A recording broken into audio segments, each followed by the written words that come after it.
એને ઘણાને મનમાં એવા પ્રશ્નો આવતા હોય ને कि धर्म के द्वारा अर्थ की प्राप्ति हो भी सकती है क्या, और वो भी इस युग में हो भी सकती है क्या?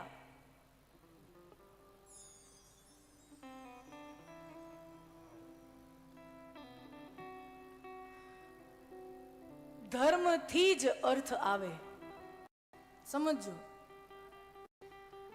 धर्म थी ज अर्थनी प्राप्ति थाय छे। अर्थ एटले साधनो, कोई पण प्रकारना साधनो होय, धर्म थी ज जीवन में अर्थ आवे, साधनो आवे। ई साधन पैसाना रूप में होय, मिलकतना रूप में होय, परिवारना रूप में होय, मित्रोना रूप में होय, स्नेही संबंधी, आ बधा जीवन जीवनना साधनो छे जेनाथी जीवन समृद्ध बने छे। तमे जुओ धर्मथी अर्थनी प्राप्ति केम थाय। तमे जुओ रामायण की कथा आपणे बधाए सांभळी छे। सीताजीनुं हरण थयुं, रावण सीताजीनुं हरण करीने लई जाय छे। तो सीताजीने रावण लई गयो छे, पछी केटला बच्या? राम अने लखन बे ज जणा छे वनमा। अयोध्यानी कोई सेना नथी,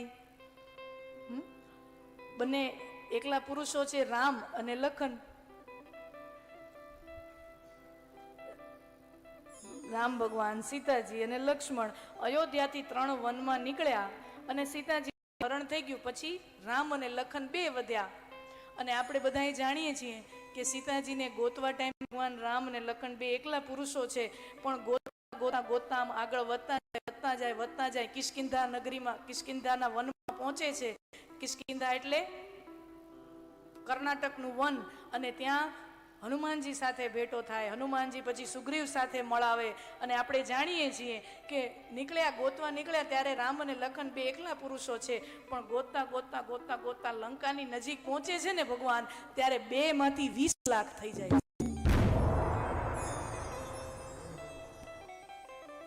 2 मांथी 20 लाख थई जाय छे। कथा सांभळी, आखी वानर सेना भेगी थई गई। गोतवा निकळ्या त्यारे 2 जणा हता, पण दुश्मन सुधी, शत्रु सुधी पहोंच्या त्यारे 2 मांथी 20 लाख थई जाय छे। ई सेना लीधे शुं काम? ई 2 मांथी 20 लाख शुं काम थया?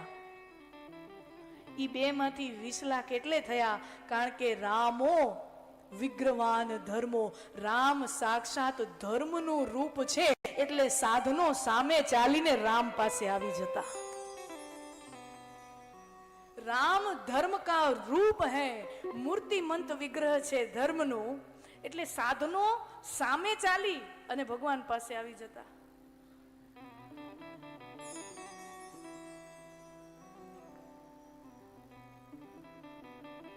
साधनो भगवान पासे हमें सामे चालीने आवी जता एटલું જ नहीं, जे मोटामां मोटो शत्रु छे भगवान रामनो ई रावण, लंकापति लंकेश, दशानन रावण, एनो हगो भाई विभीषण एना हगा भाई ने मूकी अने भगवान रामना चरणों में आवी जाए। शुं काम?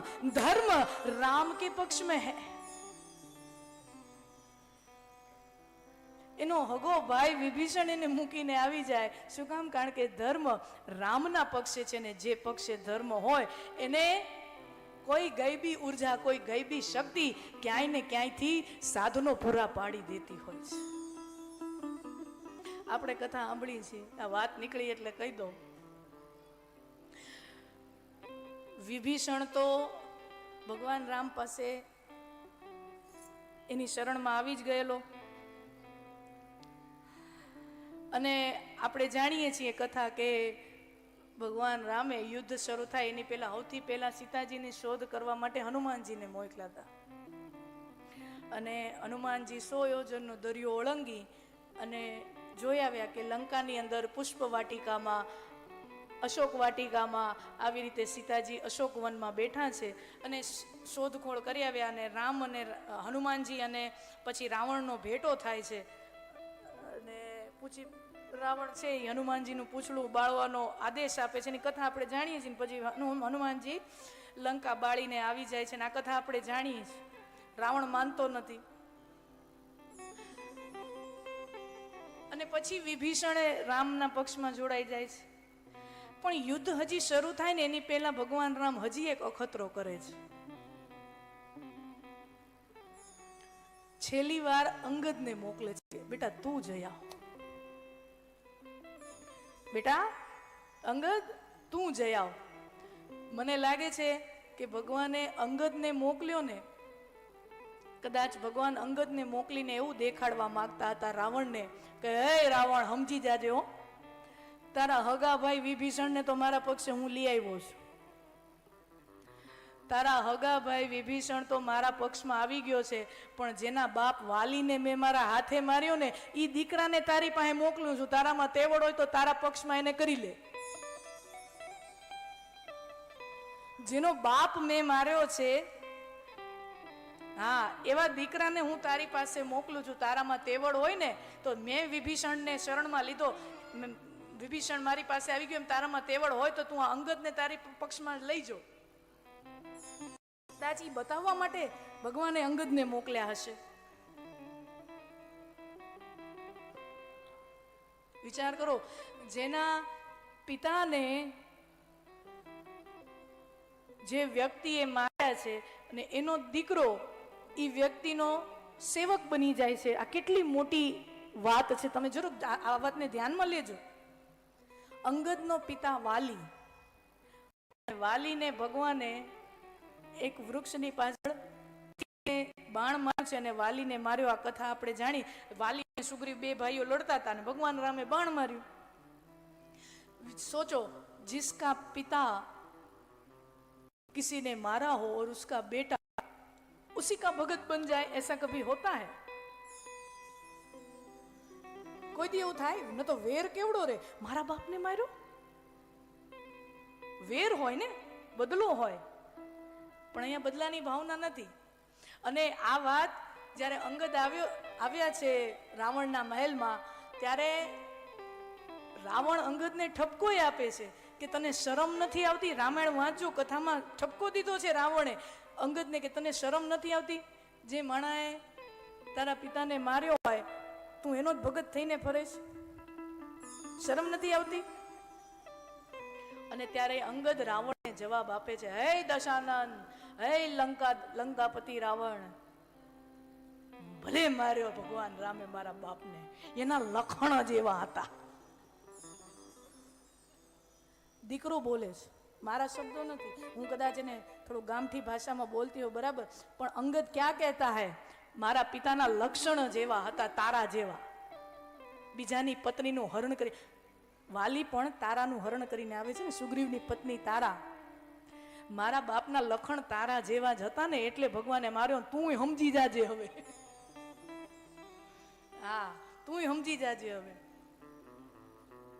कहने का तात्पर्य कि जिसके अंदर सत्य होता है, जिसके अंदर धर्म होता है, જેની અંદર સત્યની ઉર્જા હોય, ધર્મની ઉર્જા હોય, તો અંગદ જેવા જેના પિતાને એને માર્યો છે એવા સંતાનો પણ એના થઈને રહે છે, કારણ કે એને ખબર છે કે આ ધર્મ છે, આ સત્ય છે.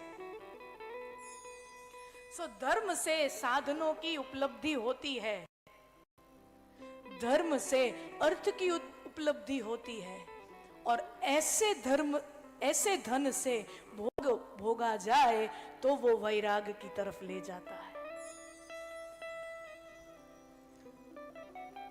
અને પાછા શાસ્ત્રકારે શું કીધું? વિપરીતાર્થેન ભોગેન રાગ એવ પ્રજાયતે. જે ધર્મના રસ્તેથી અર્થ મળે, ભોગ મળે તો એ વૈરાગ્ય તરફ લઈ જાય, અને અધર્મના રસ્તેથી પણ ધન મળે એવું નથી કે ન મળે, અધર્મના રસ્તેથી પણ જો ધન મળે તો એ ધન આપણને લોભ અને લાલચમાં લઈ જાય. રાગ એવ પ્રજાયતે, રાગ એટલે આકર્ષણ, લોભ, તો ઈ ધન લોભ લાલચ તરફ લઈ જાય.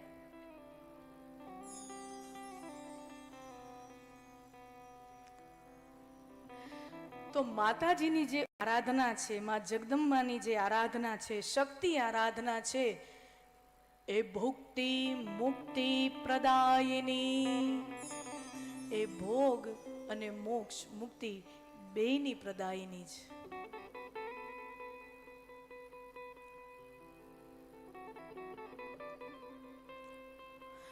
દેવી ભાગવત 18,000 શ્લોકોનો બનેલો આ દિવ્ય ગ્રંથ, 318 અધ્યાય અને 12 સ્કંદ સ્વયં વ્યાસજી દ્વારા રચિત આ દિવ્ય ગ્રંથ છે.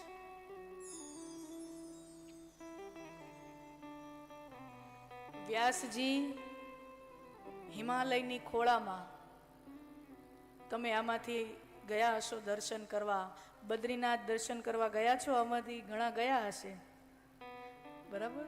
અરે વાહ વાહ, સરસ. તો તમે બદ્રીનાથ ભગવાનના, બદ્રી વિશાલ નારાયણના દર્શન કરવા ગયા હશો. તો એ બદ્રીનાથ, એ હિમાલયનો ખોળો, ત્યાં વ્યાસ ગુફા છે. સરસ્વતી નદી વહે છે, ત્યાં વ્યાસ ગુફાય છે ને ગણેશ ગુફાય છે. તમે ગયા હો ને, મોટા ભાગે ઘણી વાર શું છે, આપણે જતા હોઈએ ત્યાં જે લોકલ માણસ હોય ને એને પૂછો ને તો તમને ઘણું બધું ત્યાંની કથાઓ કે, પણ આપણે હું 2-4 ફોટા પડી જાય, હગાવાલાને એમ કહેવાય જાય કે અમે જી આવ્યા, 4 ધામ કરી આવ્યા. ત્યાંના જે લોકલ ગામમાં રહેતા હોય ને એને આપણે પૂછો ને તો તમને એક એક વસ્તુની કથાઓ કે. ઘણા લોકો ગાઈડ રાખી લેતા હોય. તો આ જે દેવી ભાગવત ગ્રંથની રચના ક્યાં થઈ, મારે તમને કહેવું છે. એ બદ્રીનાથ જે ક્ષેત્ર છે, ધામ છે, ત્યાં સરસ્વતી નદી ગુપ્ત અવસ્થામાં વહી રહ્યા છે. ત્યાં વ્યાસજીની ગુફા છે અને એ ગુફામાં એમ કહેવાય છે કે વ્યાસજીએ બધાય પુરાણો અને મહાભારતનું લેખન એ ગુફામાં કર્યું છે. એક વખત સરસ્વતી નદીના કિનારે વ્યાસજી બેઠા છે અને ત્યારે નારાયણ નારાયણ નારદજી આવે છે અને નારદજી પૂછે છે કે હે વ્યાસ, બધા કુશળ મંગળમાં તો છો ને, તમે આનંદમાં તો છો ને? અને ત્યારે વ્યાસજી એમ કહે છે, મહારાજ, તમે તો અંતર્યામી છો અને તમારી સામે ખોટું શું બોલવું? નહીતર જો આપણે બધા ખોટું બોલવાના એવા ટેવાયેલા છીએ ને, કોઈ પૂછે ને કેમ છો એટલે એનો એક જ સ્ટાન્ડર્ડ જવાબ હોય, મજામાં. હવે મને તમને આપણને ખબર હોય ઘણી વાર આપણે મજામાં ન હોય, પણ તોય ગમે એ પૂછે કેમ છો તો એનો શું જવાબ હોય? કોઈ દી કોઈએ કીધું ના ના લાવો મજા નથી, કેમ છો નો જવાબ મજામાં જ હોય. અને વેપારી, આ બે જવાબ એવા, કેમ છો નો જવાબ મજામાં હોય, અને જેટલા વેપારીઓ હોય ને, વેપારીને પૂછો કે હું હાલે, એનો એક જ જવાબ હોય, મંદી